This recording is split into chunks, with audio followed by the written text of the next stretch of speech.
Julius Caesar, a name that echoes through history. We all know it, but how much do we really know about the man behind the legend? Did you know he ruled Rome as a dictator for just 5 years? 5 years. In that short time, he turned a broken, crumbling republic into an empire that would stand strong for over 1,500 years. Some call him a tyrant, but the truth is, Rome was falling apart before he stepped in. Without him, the legacy of Rome might have been lost forever. And let's be honest, our world today would look very different. From finance to economics, so much of what we know can be traced back to him. Today, we're diving deep into Caesar's story. How did one man change the course of history? How did he take a dying Rome and turn it into a thriving empire? This is the story of Julius Caesar, the man who reshaped the world. Let's begin. Now, Caesar didn't start life with a silver spoon in his mouth. Well, not exactly. He was born into the Julian family, one of Rome's oldest and most respected aristocratic lines.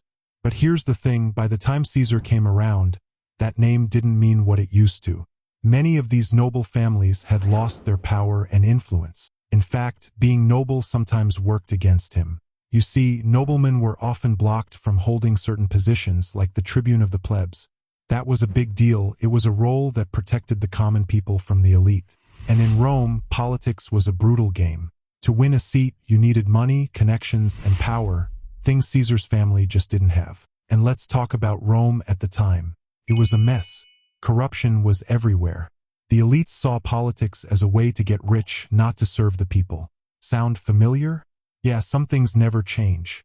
This greed and corruption were tearing Rome apart. The people were angry. Peasants were being forced into lifelong military service, and they'd had enough. They wanted change. They wanted someone to take down the corrupt system and start fresh. The stage was set for a new leader to rise, someone who could rewrite the rules. That someone was Julius Caesar. But why did Caesar even care about politics? To understand that, we need to look at his personal life. In 84 BCE, Caesar married Cornelia, the daughter of a nobleman. Here's the twist. Cornelia's father was a political rival of Sulla, Rome's dictator at the time. Sulla wasn't happy about this marriage. He demanded that Caesar divorce Cornelia, but Caesar refused. Instead, he fled Rome and joined the military. This act of defiance was the first step on his path to power. Over the next 24 years, Caesar would rise through the ranks, proving himself as a brilliant military commander. By the time he was 40, he had the prestige and experience to govern a Roman province. A year later, with the backing of a powerful ally named Pompey, he became consul, one of the highest positions in Rome. Caesar was ambitious. He knew he couldn't stop there. While he governed under Pompey, he also aligned himself with Marcus Licinius Crassus, the richest man in Rome. This alliance gave Caesar the resources he needed to push his political agenda. But here's the catch: Crassus and Pompey were rivals. Caesar played both sides, acting as a mediator. Neither of them saw him as a threat, and that was their mistake. Caesar used their support to become the governor of Gaul. There, he built a powerful army and expanded Rome's territories, increasing his own prestige and power. But as Caesar grew stronger, people started to see him as a threat. Pompey, once his ally and mentor, became his enemy. When Crassus died, Pompey saw his chance to take Caesar down. He ordered Caesar to disband his army and return to Rome. But Caesar wasn't about to give up his power. In 49 BCE, he crossed the Rubicon River with his army, a move that sparked a civil war. Pompey was defeated, and Caesar returned to Rome as the undisputed dictator of the Republic. This is where the story really begins. Caesar's rise to power was just the start. What came next would change Rome and the world forever. But that's a tale for another time. Julius Caesar was now in control. The Republic was his, and he was ready to make changes that would shake Rome to its core. This wasn't just about power for Caesar, it was about fixing a broken system. Rome was drowning in corruption, inequality, and economic chaos. Caesar had a vision, and he wasn't wasting any time. His next move, to rebuild Rome's economy from the ground up. What followed was a series of reforms so bold, so revolutionary, that their impact is still felt today. This is the story of how Caesar transformed Rome's economy and laid the foundation for an empire that would dominate the world. First, Caesar tackled one of Rome's biggest problems: land inequality. The rich had it all. They hoarded land, leaving the poor with nothing. Caesar wasn't having it. He introduced a land reform bill, a game-changer that redistributed land to the poor and needy. This wasn't just charity, it was smart economics. By giving people land, he gave them a chance to farm, to work, to build a life. It was a way to lift people out of poverty and reduce their dependence on the state. For the first time in years, Rome's poorest citizens had hope. They had stability. They had a future. But Caesar didn't stop there. Unemployment was a huge issue. Too many people were out of work, relying on handouts to survive. Caesar's solution? Massive public works projects. He poured money into building roads, bridges, and aqueducts. These projects didn't just improve Rome's infrastructure, they created jobs. Thousands of people went back to work, earning a living and contributing to the economy. It was a win-win. Rome got stronger and its people got back on their feet. Then there was the issue of welfare. Rome had been giving out free grain to hundreds of thousands of citizens. It was a huge burden on the state.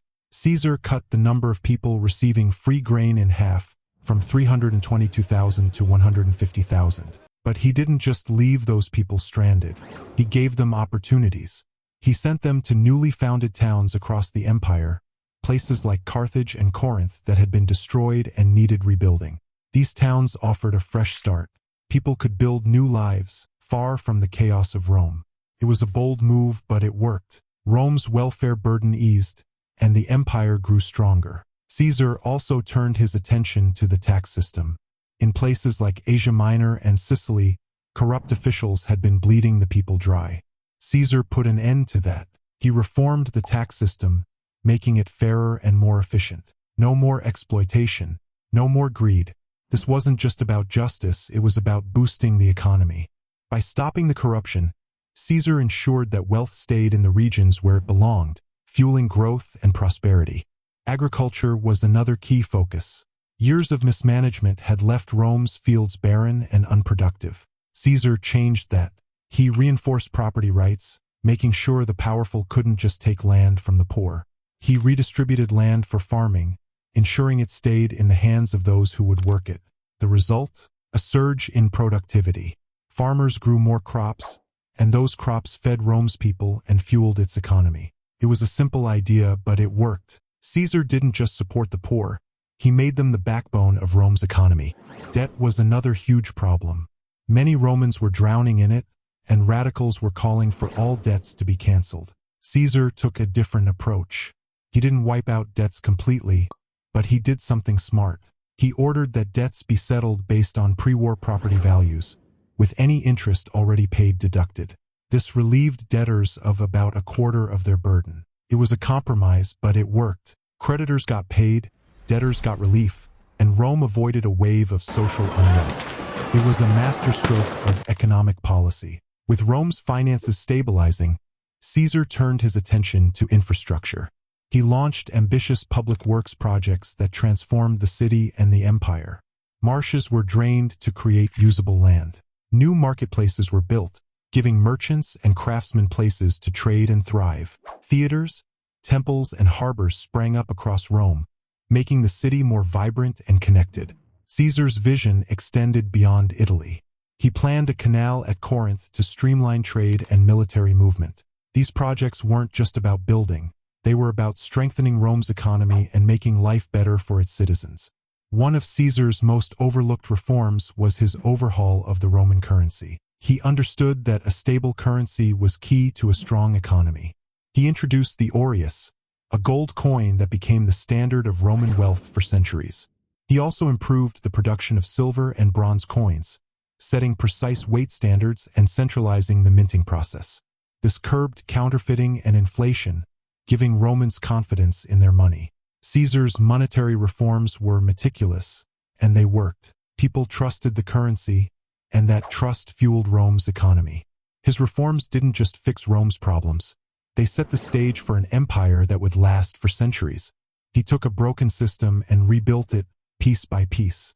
He gave people hope, opportunity, and a chance to thrive. This was Caesar's legacy, a Rome that was stronger, fairer, and more prosperous than ever before. But this was just the beginning. Julius Caesar wasn't just a man of war and conquest. By now, he had already transformed Rome's economy, laying the groundwork for an empire that would dominate the ancient world. But Caesar wasn't done. He knew that for Rome to thrive, it needed more than just economic reforms. It needed a complete overhaul of its society and government. This was the next chapter of Caesar's rule, a chapter that would reshape Roman life in ways no one could have imagined. Let's see how Caesar tackled Rome's social and administrative challenges, and how his decisions would leave a lasting mark on history.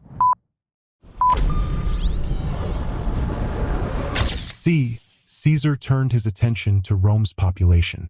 Years of relentless warfare had left many regions depopulated. The chaos had also created opportunities for fraud. People were falsifying their status to claim benefits meant for the poor. Caesar wasn't going to let that slide. He ordered a comprehensive census, sending auditors door to door to count citizens and identify those who were wrongly receiving free grain. This wasn't just about numbers, it was about fairness. Caesar wanted to make sure that the benefits went to those who truly needed them. It was a bold move, but it worked. The census helped restore order and ensured that Rome's resources were used wisely. But Caesar didn't stop there. He knew that Rome's expanding borders required more soldiers. To boost the city's population, he encouraged larger families.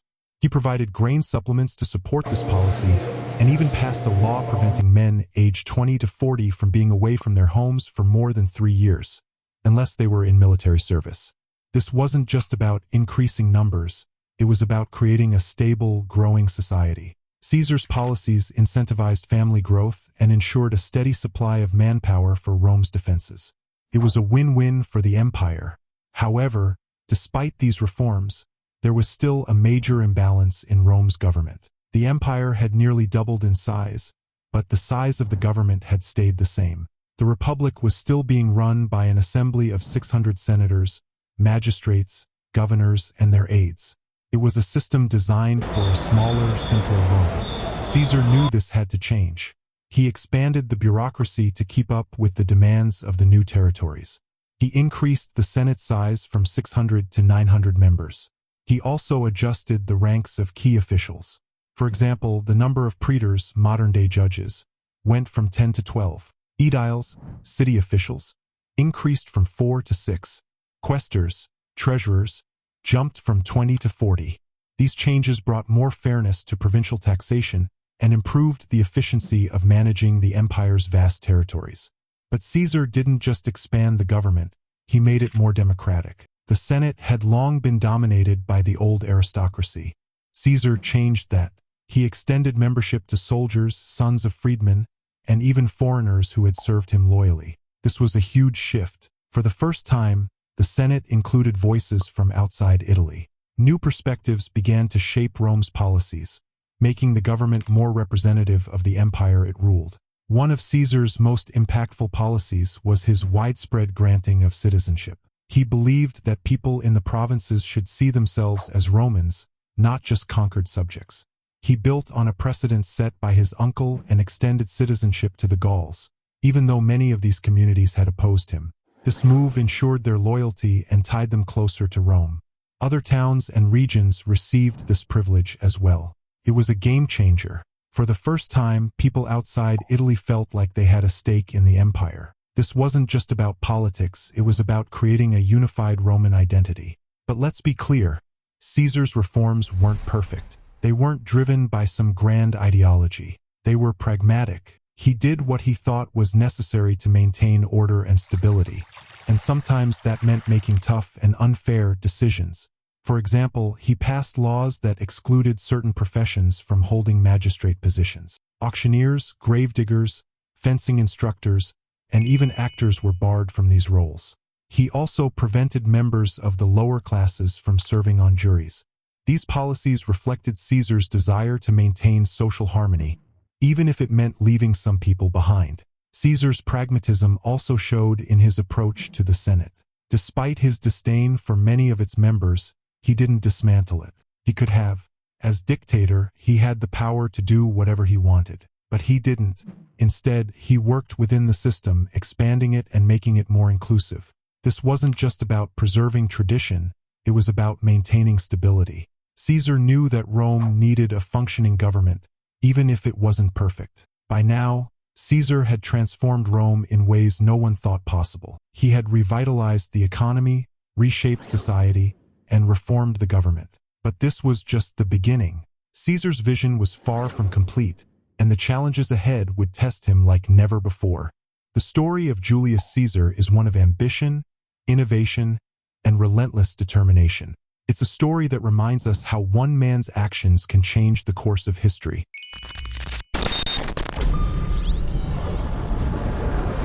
Julius Caesar knew the importance of working with others, even though he had grand ambitions for himself and his empire.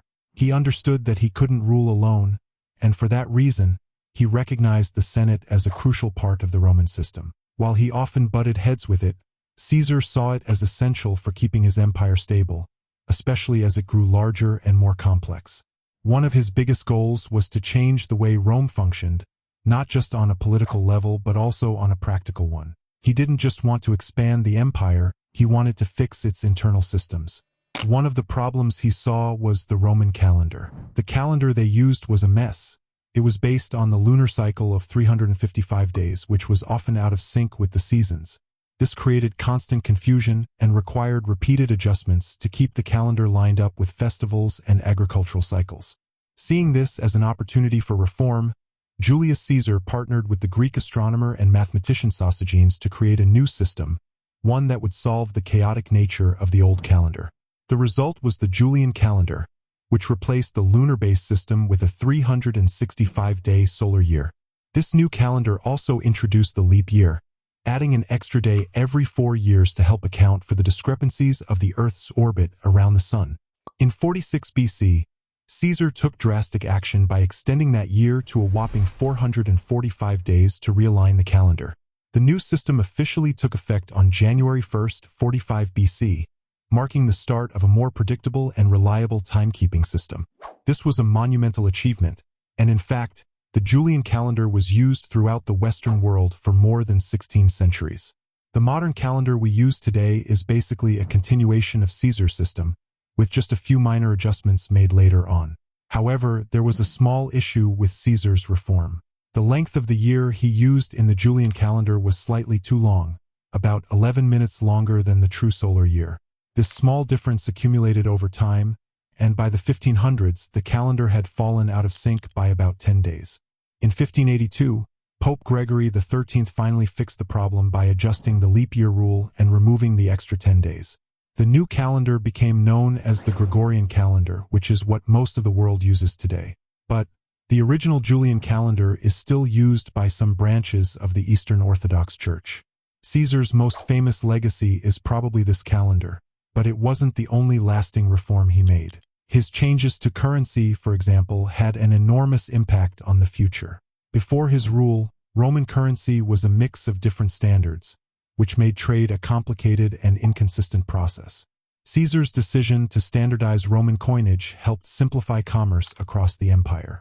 This policy of a unified currency set the stage for modern economies, and the importance of having a stable, reliable currency is still true today. In fact, even today, we can see echoes of Caesar's ideas when we look at the US dollar. The US dollar is the world's reserve currency, meaning it's the most widely used and trusted currency for global transactions. While we can't directly link this to Caesar, it's clear that the centralization of currency and the idea of a unified economic system were ideas he helped pioneer, and they remain influential to this day. Another groundbreaking idea Caesar had was in how he viewed citizenship. Before his time, Roman citizenship was a privilege that only a select few could enjoy, often based on their social class or where they lived. But Caesar pushed for a broader definition of citizenship, extending the rights and privileges of Roman citizens to people from far-flung regions of the empire. This laid the foundation for the modern understanding of citizenship as a universal right, one that extends to people regardless of their background, and influenced how modern nations view equal rights for all. Caesar's approach to land reform was equally transformative. Instead of leaving land distribution in the hands of the wealthy elite, he pushed for a state-led initiative that aimed to allocate land more fairly among the Roman people. This was revolutionary at the time and laid the groundwork for modern land reform policies, which seek to ensure that land is distributed more evenly and equitably. His political and military strategies also had a lasting impact. Before Caesar, the Roman Republic had relied heavily on local authorities and smaller governing bodies, which made the empire inefficient and difficult to manage. Caesar demonstrated that consolidating power in the hands of a central government could lead to swift, effective reforms.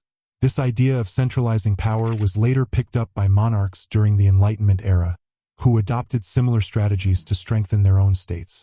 With all these reforms, Caesar won the favor of the common people, but he also made enemies among the Roman elite. The powerful senators, who saw their influence slipping away, feared that Caesar was becoming too powerful. To them, Caesar wasn't just a reformer, he was a threat to their way of life. Unable to come to terms with him or negotiate a compromise, they resorted to the ultimate act of violence: assassination.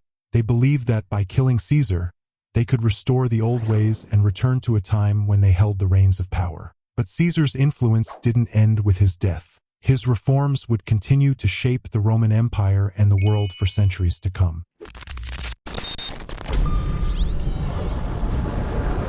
On March 15, 44 BCE, a momentous event unfolded in the heart of Rome.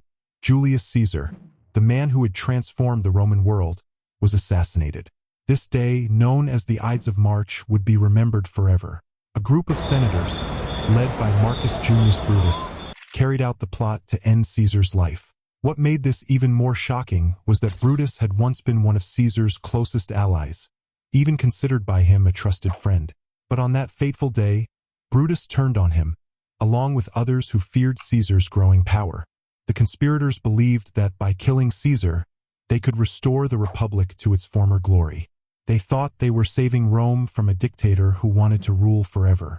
However, in a cruel twist of fate, their actions did not bring back the Republic. Instead, they set Rome on a path that would lead to civil war after civil war. The very act of murder that they believed would save the Roman state only accelerated its downfall. After Caesar's death, Rome plunged into chaos. The power struggles between Caesar's supporters and those who opposed him tore the city apart. It was a time of intense conflict, where alliances were made and broken at a rapid pace. In the end, this unrest set the stage for Caesar's adopted son, Octavian, later known as Augustus, to rise to power. Augustus would become the first true emperor of Rome, bringing an end to the Roman Republic and starting an empire that would endure for centuries. What's fascinating is that Julius Caesar's vision for Rome was so powerful that, even in death, it changed the course of history. Many empires have risen and fallen throughout history, but few have lasted as long as Rome. It's intriguing to think that the Roman Empire might not have lasted as long as it did if it weren't for Caesar's reforms. Without his bold changes and his unifying vision, Rome might have fractured and crumbled long before it became the mighty empire it was. Caesar's leadership and policies were highly controversial. Many saw him as a dictator who wanted to destroy the Republic for his own gain. But to others, his actions were necessary to save Rome from its decline. The Republic was in chaos, with corruption, political gridlock, and constant infighting. Caesar was determined to fix these problems, not for personal glory, but because he saw a nation on the brink of collapse. Through his reforms, Caesar took a crumbling republic and turned it into a more organized and powerful state. He tackled issues such as the economy, the military, and the distribution of land. His vision was not about expanding his own power. It was about strengthening Rome and securing its future. But his critics, especially the senators, feared that he was becoming too powerful. They thought that if he was allowed to continue, he would abolish the Republic entirely. However, Caesar's assassination triggered the very thing they feared. The Republic was no longer able to hold its ground. The conspiracy that they believed would restore Roman ideals instead opened the door to imperial rule. The people's anger and the chaos following Caesar's death paved the way for Augustus to seize power, solidifying the Roman Empire. Was Caesar a visionary who was working to save Rome, or was he a power-hungry tyrant reshaping Rome at the expense of its core principles? This debate still lingers today. Some view him as a hero, a man who saw the future and made the difficult decisions needed to secure Rome's greatness. Others see him as a ruthless dictator, willing to sacrifice the very ideals of the Republic for his own ambitions. The question of whether Julius Caesar was a savior or a tyrant is a matter of perspective. How history remembers him depends on which side of the debate you fall on. What's undeniable, however, is the impact he had on Rome and the world. His reforms changed the course of history, and his legacy continues to shape the way we think about leadership, power, and governance today. If you've made it to the end of this journey through Caesar's life and death, I'd love to hear your thoughts. What do you think of Caesar's legacy? Drop a comment below and let me know. And if you haven't already, don't forget to hit that subscribe button. Thanks for watching, and I'll see you in the next one.